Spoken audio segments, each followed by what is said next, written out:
क्या हुआ, मेरे द्वारिकानाथ का राज दरबार लगा हुआ था और उसी दरबार में अनेक राजा महाराजाओं के साथ में सत्राजित नाम का एक राजा बैठा हुआ था। सत्राजिता स्वतनया कृष्णाय कृतिकिल्बिषा शमंतकेन मणिना स्वयमुदम्य दत्तवान्। सत्राजित नाम के राजा के गले में एक मणि चमक रही थी महाराज। मणि में बड़ा प्रकाश निकल रहा है। तो भगवान ने पूछ लिया, हे राजा सत्राजित, तुम्हारे गले में जो मणि चमक रही, इस मणि की विशेषता क्या है? कहा, महाराज ये मणि का नाम समंतक मणि है और इसका वैशिष्ट बहुत ऊंचा है। ये मणि जो है 24 घंटे में 8 बार सोना देती है। 8 बार सोना लगभग 8,500 तोला होता है। जहां पर रहती है ना, वहां पर माना कभी दुर्भिक्ष नहीं पड़ता, कभी महामारी नहीं आती, कभी कोई रोग नहीं आता, कभी कोई क्लेश नहीं होता, कभी अतिवृष्टि नहीं होती, कभी अनावृष्टि नहीं होती, कभी अकाल नहीं पड़ता, कभी भूकंप भूचाल नहीं आते, चारों तरफ खुशहाली आनंद रहता है। इस मणि के प्रभाव से, इस मणि की विशेषता है, ध्यान देना। भगवान कहने लगे, भैया बड़ी सुंदर मणि है तुम्हारे पास में। हे राजा सत्राजित, कोई आम का बहुत बड़ा वृक्ष हो तो उसके सुरक्षित रखने के लिए महाराज जल को उस आम के तने में या डालियों में, पत्ते, फूल और फल में ना देकर वृक्ष की जड़ों में जल प्रदान करने से वह जल जो जड़ में दिया जाता है वो तने में भी जाता है, डालियों में जाता है, पत्तों में जाता है, फूलों में जाता है और फल में जाकर के रस बन करके सबको आनंदित करता है। तो मेरा मन है, हम यादवों में सबसे महान महाराज उग्रसेन हैं। अगर इस मणि को महाराज उग्रसेन को दे दिया जाए तो उग्रसेन महाराज इतने धर्मात्मा, इतने पुण्यात्मा हैं, उनकी छत्र छाया में हम सभी यदुवंशी, सभी यादव आनंद का अनुभव करेंगे। लेकिन सत्राजित नाम के राजा ने मना कर दिया, क्षमा करना महाराज, इतनी बहुमूल्य मणि, इतनी मूल्यवान मणि मैं ऐसे कैसे दे सकता हूं, मना कर दिया। कहा ठीक है।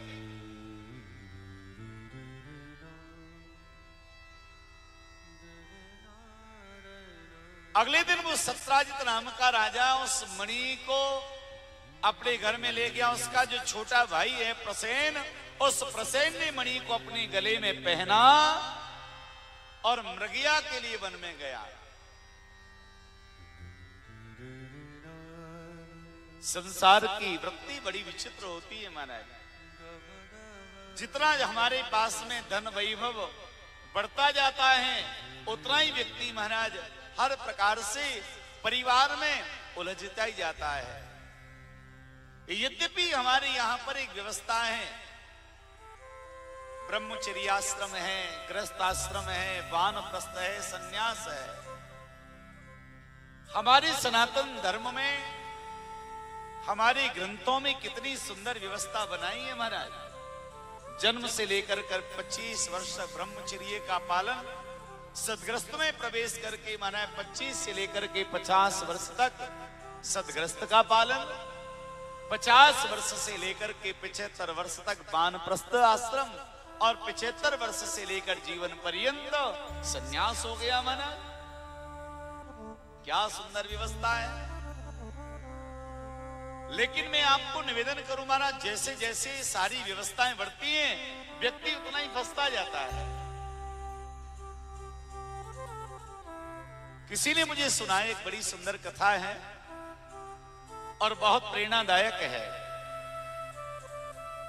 अगर इस कथा को थोड़ा ध्यान से सुना जाए, अपने जीवन में उतारा जाए तो बहुत प्रेरणा देने वाले। कुछ सज्जन थे, जीवन पर्यंत महाराज उन्होंने बड़ा परिश्रम किया, अपने घर परिवार के लिए, अपने बेटा बेटी के लिए, परिवारी जनों के लिए बड़ा परिश्रम किया उसने। मकान, दुकान, व्यापार, धन, वैभव बड़ा एकत्रित कर दिया महाराज। और वो सारा एकत्रित करने के पश्चात जब वो मृत्यु को प्राप्त हुआ तो भगवान के पास में गया। भगवान ने कहा, भैया तू आ गया? बोले हाँ महाराज आ गया। संसार की यात्रा करके आया है, तो अब तेरे मन में क्या है बता, तू क्या चाहता है? अब तुझे कहां भेजू? तू मेरी शरण में आ गया है। भैया उस कलिकाल के प्राणी ने भगवान के सामने हाथ जोड़े, हाथ जोड़ के कहा कि प्रभु एक कृपा कर दो, अभी संसार से मेरा मन भरा नहीं है, संसार से मुझे वैराग नहीं हुआ, संसार में मन अटका हुआ है, एक बार मुझे मेरे परिवार में भेज दो, मुझे मेरे घर भेज दो। भगवान कहने लगे कि भैया अब तो कुछ हम आपको मनुष्य बनाकर तो भेज नहीं सकते, पशु बना करके भेज सकते हैं। उस व्यक्ति ने कहा कुछ भी भाव लेकर भेजो मुझे अपने घर में। तो भगवान ने कृपा करके महाराज उसको बैल बना दिया और उसी परिवार में भेज दिया। अब महाराज परिवार के लोगों को तो नहीं पता है कि हमारे घर में जो बैल है ये बैल हमारे पिताजी हैं या दादाजी हैं, परिवार वालों को तो पता नहीं है, लेकिन जो बैल बन के आया है ना उसको पता है ये मेरा बेटा है, ये बेटे की बहू है, ये मेरी पत्नी है, ये परिवार है, नाती पोता है, उसको तो पता है। भैया परिवार के लिए इतना पच रहा है, वो इतना पच रहा है, बैल बन गया तो बोझा ढोता है महाराज, खेती से अनेक प्रकार की धान लेके आता है महाराज, बोझा ढोता है, कृषि के कार्य में सहयोग करता है, फिर महाराज बाजार जाता है, शहर जाता है, और गाड़ी में लगकर के महाराज उसने पूरा जीवन बोझा ढोने में व्यतीत कर दिया। और बैल भी अपनी आयु पूरी करके भगवान के पास में गया। भगवान ने देखा भी ये बैल बन के आया, इसने बहुत परिश्रम किया है, अब तो थक गया होगा। भगवान बोले भैया पहले मनुष्य बना के, अब बैल बना के भेजा, अब तो तेरा पेट भर गया होगा, अब बता तुझे क्या बनाऊं, कहां जाना चाहता है? महाराज वो हाथ जोड़ के बोला प्रभु एक कृपा करो, मुझे मेरे परिवार में ही भेज दो। भगवान बोले अभी बैल बना करके भेजा, इतना बोझा ढोया, इतना बोझा ढोया, बोझा ढोते ढोते तू बावला हो गया, मर गया, और फिर वहीं जाना चाहता है? हाथ जोड़ के कहा हाँ महाराज अभी परिवार से मेरा मन नहीं भरा है, आप मुझे वही भेज दो। तो भगवान ने कहा भैया बैल बना दिया, अब क्या बनाए? तब भगवान ने इसको कुत्ता बना दिया। अब कुत्ता बना दिया तो महाराज अब तो बस वो इसी प्रकार से महाराज चिल्लाता रहे, पुकारता रहे, चिल्लाता रहे, पुकारता रहे। घर की रखवाली के लिए महाराज बैठा है, यहां से वहां, वहां से वह रात भर जागता है, रखवाली करता है, सुरक्षा करता है। अब परिवार वाले को थोड़ी पता है कि ये हमारा कोई पूर्वज है, लेकिन उस कुत्ते के रूप में जो था उसको पता है कि ये मेरा परिवार है, और वंश आगे को बढ़ गया। भैया कुत्ता की आयु पूरी करके भी उसका प्राणांत हो गया, मर गया।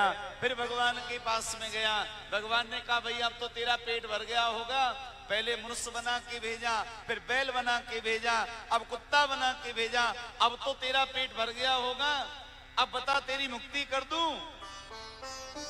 हाथ जोड़ के बोला महाराज एक अवसर और दे दो, मुझे परिवार में भेज दो। भगवान बोले भले आदमी अभी भी तेरा मन नहीं भरा है। तो भगवान ने क्या किया, उसको सर्प बना दिया महाराज, काला सांप बना दिया। इसलिए आपने देखा होगा कोई सर्प दिखाई दे जाए तो कह दे महाराज कोई पितृदेव है, कोई पूर्वज होगा। महाराज कहीं कहीं पर ये बात सत्य भी मानी जाती है, सांप बना करके भेज दिया। वंश तो आगे बढ़ गया महाराज, पोते और भी आगे बढ़ गए और उनका परिवार बढ़ गया महाराज। अब तो उनकी सुरक्षा के लिए पूरे परिवार में महाराज वो भ्रमण करता है। अब घर वालों ने देखा भाई हमारे घर में तो काला सांप रहता है, ये काट लेगा, मार डालेगा। अब उनको थोड़ी पता है कि हमारे पर दादाजी हैं। सांप को तो पता है कि ये मेरे वंशज हैं, ये मेरे पौत्रों के भी पुत्र हैं, उनके भी पौत्र हैं ये।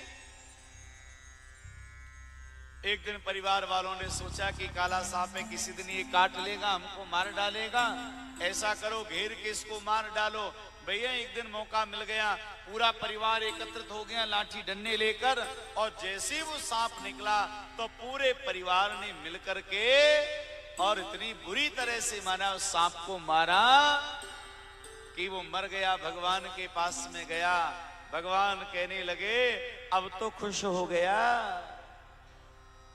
अब बता तुझे क्या बनाऊं।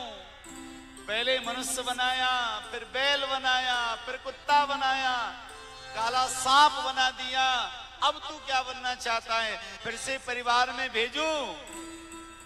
ध्यान देना महाराज, वो हाथ जोड़ के बोला महाराज जो बनाना हो सो बना देना, जहां भेजना हो वहां भेज देना, पर एक कृपा कर दो, मुझे मेरे घर परिवार में मत भेजना। भाव से कहिएगा राधे राधे, जोर से कहो। अरे जिन परिवारी जनों के लिए इतना बचा, इतना मरा जा रहा था, उन्हीं परिवार के लोगों ने मार मार के मुझे ये हालत कर दिया। मैंने यही दशा है महाराज हमारे। इसलिए हमारे यहां पर ये सारे नियम बने हैं